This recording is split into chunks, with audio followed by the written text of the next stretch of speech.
Alright, so I had to make me another little tool here. Clean off the lens, just in case it's dirty. My camera is thrown around in the truck a lot. So last night I was working on the furnace, kind of late. I'll add in some video clips on the Diagnostic water heater furnace type deal. It just doesn't click, doesn't do anything. Furnace. We'll start with the furnace. Turn it on, let me hear it, and see what it does or what it doesn't do. Oh, that would.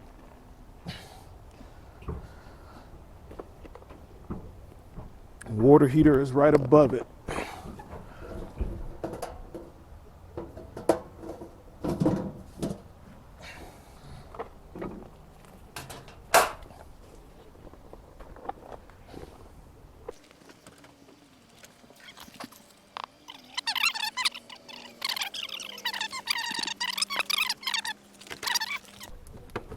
Yeah, it's on the inside. That's the floor. It's above the floor line.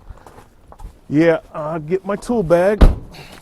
I'll need to look in the breaker box where the 12-volt fuses are, and I need access to the rear of the water heater.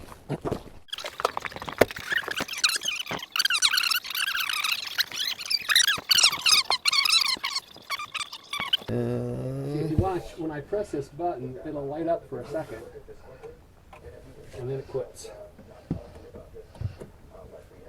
That's blown. Do I have fuses in here? I don't think I have any extra fuses. Oh, well, I got a lot of them. I just can't remember if I have them in this bag or not.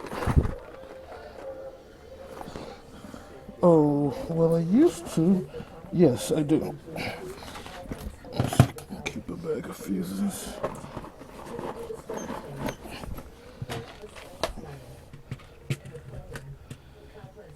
Okay. Which ones that go to? That is. Can't see close up with my glasses on. Furnace. Oh, and it's popping as soon as it goes in. That's a problem. Yep. And that is number 6. That's the furnace. Well, there's a problem with the furnace.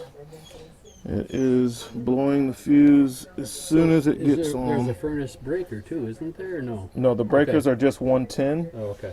And the the furnace is 12 volt. yes, because it's gas only. So no need to put another fuse in there.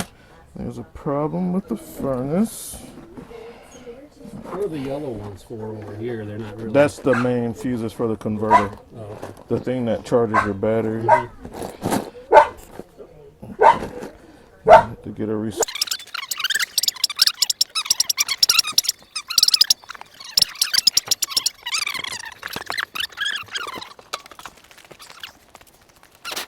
How about that? Let's see. Last time I had one like this, had a bunch of water leaking in it.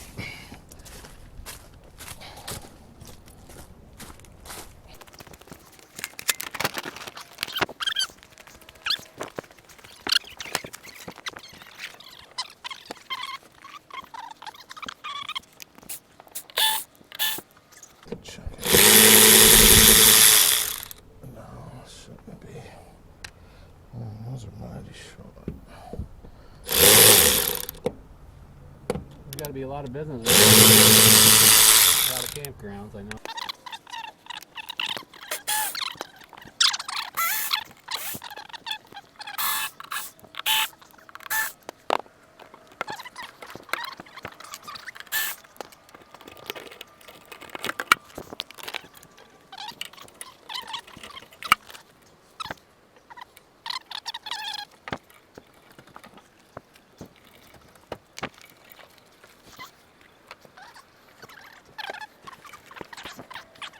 No.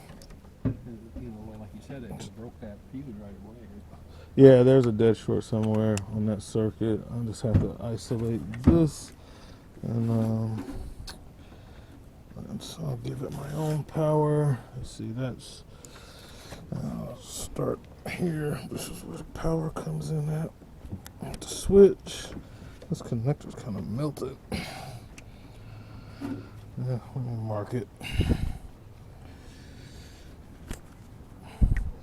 Black on the top.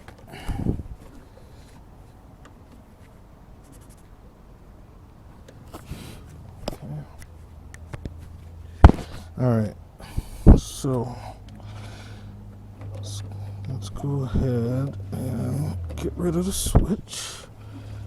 Let's see what's going on. Okay. So the red wire should be the power coming in from the outside world. So I'm gonna get a battery and bypass the fuse box. Let's see. Well, since I know it's blowing the fuse, maybe I'll put a fusible link. Make up a quick fusible link. What's that? That's just a grounding block. Okay, why is that melted? Something must be loose in there. Double. You got that connected to, yeah, piggyback, so we can check the cell switch. Okay. Alright. So, we need power. First thing we need is power.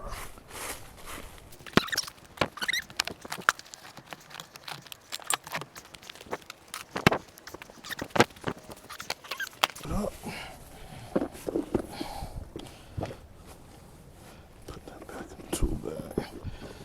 Need my light pretty soon. Let's get this one set up for right now.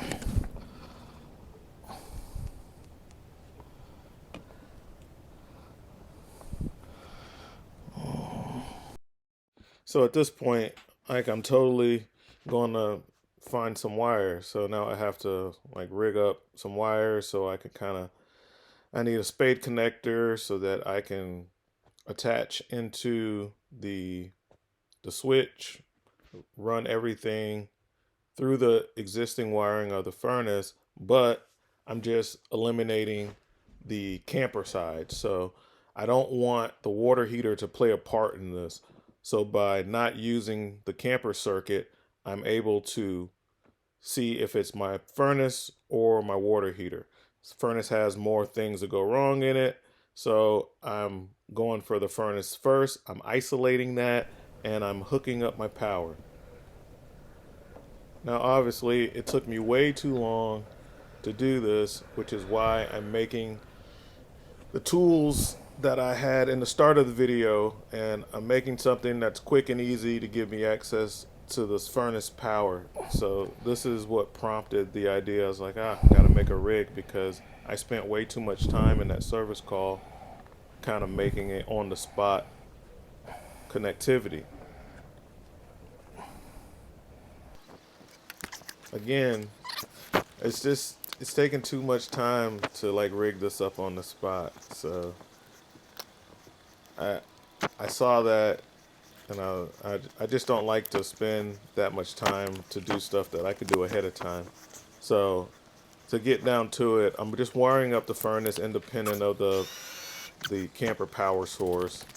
The board is bad. There's a dead short in the board, but I'm having to like be safe and not short anything out myself. So I'm having to like make stuff and get the right connectors and the right wires so that I don't cause a problem. So that's what's going on, and that's why I'm making this little rig that I have here now.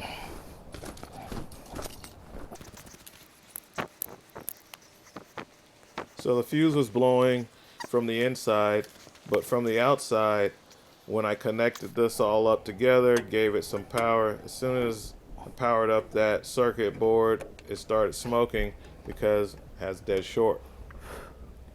Yeah.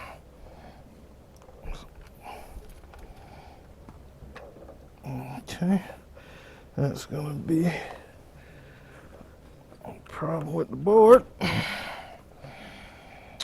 Let's go ahead and disconnect him. Any luck? I think you got a bad circuit board on your furnace.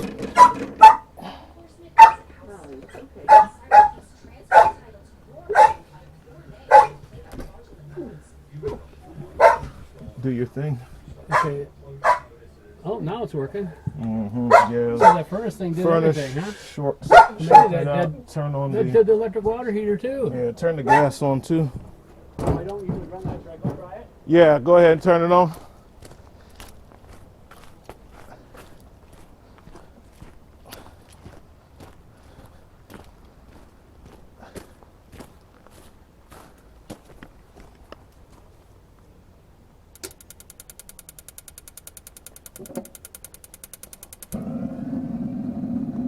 Yeah.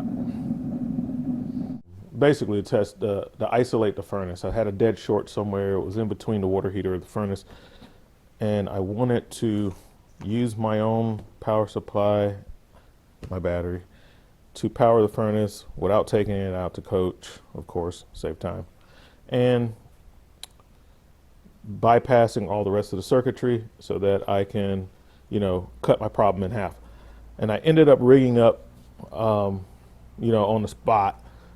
I'll make a better version today, the next day when I get home, so it'll be a little easier and a little safer.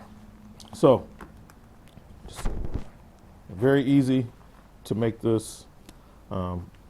Just have a fusible link tied in to a couple of small gauge wires. This is a double wire, 2 ring connectors on the end, and okay, and that's going to go. I'm just going to leave this on here because it's going to serve the purpose. So just going to go with the positive here, and I'll tighten that down later, and then negative over here, and this is just going to live with this battery. I'm not going to take it off because this is part of my furnace troubleshooting tools. It's kind of like homemade tools. Like I say, sometimes you have to do this because people are not going to always make what you need. So sometimes it's easier just to make your own stuff. You know exactly what you need, so just make it. Okay, so we need to get that nice and tight.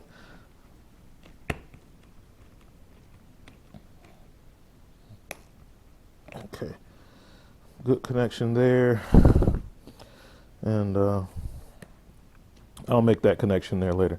All right, so this is what it is. 15 amp fuse.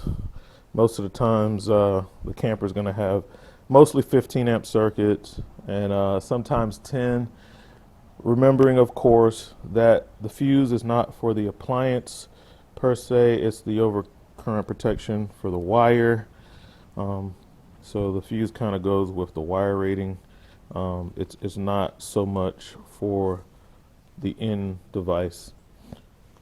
You can always change it out, make it smaller if you're tracking down a problem. Like I'll probably end up putting a 10 amp fuse in here instead of a 15 because I'm using single devices. I'm testing at the device, and on the 12 volt side, I don't expect that to be pulling more than 6 amps on that furnace. Okay, so we'll go with a 10. I do have smaller wire than they would be running in the camper. And then I just have it zip tied, so if I need to snip these off on site to make this longer to reach, I can, but I'm going to have it short. I got a couple of T-taps going into my line, and then I have some different connections to allow me to interface with different things. So we have the T-taps that can allow me to use different accessories that I make for this. But on the main end, we got the Wago, so if I needed just to go straight wired or something, I could, like bench testing the furnace. I'd have cut ends. I can just remove these and go in with my naked wires for the power side, and then that'll be connected. But these are the small spades female connectors. So if I had to go onto a male, the smaller ones, this would fit. And I have these for the larger, like on the furnace switch, it's going to be a standard size. A standard size switch uses a spade of that size, so I have the female to go here. So I would just go on my T-tap, if that's what I was using, and go to my red, tap into my T-tap, and then on this end, and see again, I still use the Wego to give myself a little more versatility if I had to go with a naked wire. And there's the female that will clip onto a standard switch. I can pull that on the reset switch on the furnace and give it my own power. And then on the ground side, I have a couple different connections. I got a double male right here, so if I had to go into a female in order to get my ground, or if I needed to go into a male, I'll just connect this in, and now I can go male, or I can go directly into T-tap here. Now I have female. So if I needed to work with two females, I can do that. If I needed to work with two males, I have those made up. It's just a matter of cutting wires and putting on the connectors you need. You know what you work on, so if you're making a little rig like this, you know what you make it the way for what you need. For what I need, specifically for furnaces, is going to be the female connections. Some furnaces are different, and I'll use this rig for multiple different things, so that's why I made it to where I can go standard size, female or male, or the little mini ones I can use. So that's why these are here. And that's what I made up so that it'll be easier working with control boards and stuff like that, you know, if I have to bypass stuff. And so that's the little tool that I made. Makes it a lot easier. I just pull this out when I'm in that situation and kind of work with the furnace in place, you know, and if I can, and then I can just use this little tool, which is just the right assortment of connectors and wires protected by a fuse, because that's important, because it would be protected if you were on the existing wire. So that's what I got going on. I just, you know, just pull out some random connectors and find what I need, and that's how I put this together. So I keep all kind of connectors on the truck. And this is a little T-tap kit, which is pretty cool, especially if you're having to interface and you don't want to remove any of the existing wiring.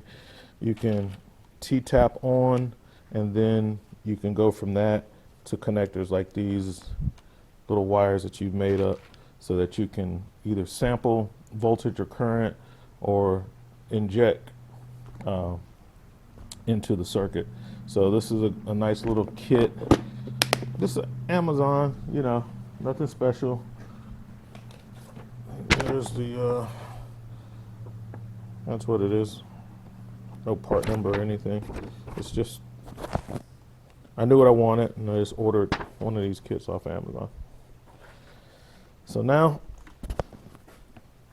I'll put that in the truck along with the rest of my furnace stuff, and this has helped me out, make it a little quicker, a little easier, a little safer than using, say, alligator clips, which you can use alligator clips, but a lot of the times, and I do have the alligator clips, but a lot of the times you'll see I have little wires like this made up all over, because I've always used little things like this to make my job easier. So, you know, you got alligator clips, but sometimes the alligator clips are not insulated, I have the ones to where I can make my own wires with the alligator clips, and then tight little circuit boards and stuff. I don't like doing that because it might touch something. I like having this nice, tight, clean connection. So that's what I got, guys. My battery's about to die on my camera anyway. I'm gonna charge it up, and I'll catch you guys on the next one.